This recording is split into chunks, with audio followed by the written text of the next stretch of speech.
रामजी गायकवाड, अध्यक्ष अन्याय प्रतिकार परिषद महाराष्ट्र राज्य। आज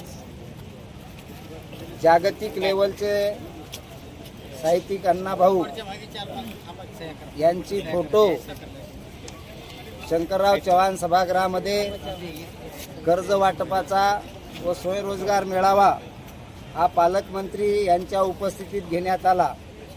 त्या ठिकाणी बऱ्याचशा काही महापुरुषांच्या फोटो स्टेजवर लावण्यात आल्या होत्या, परंतु त्यात अण्णाभाऊंची फोटो नव्हती।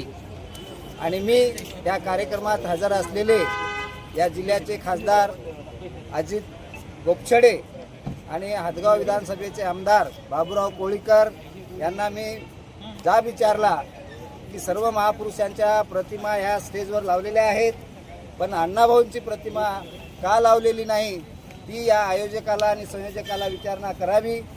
असं म्हणत असतानाच 10-5 पोलीसवाले पळत आले आणि त्यांनी माझ्या हाताला धरून सभागृहाच्या बाहेर काढलं।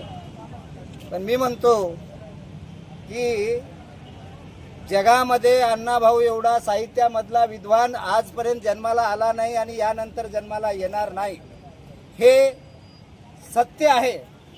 आणि म्हणून ज्या अण्णाभाऊंनी महाराष्ट्राला मुंबई मिळवून दिली, जर अण्णाभाऊ जन्माला आले नसते तर आम्ही आज गुजराती राहिलो असतो, मुंबई ही गुजरातमध्ये गेली असती आणि तुमची आमची भाषा ही मराठी राहिली नसती तर गुजराती राहिली असती, हे इतिहास आहे।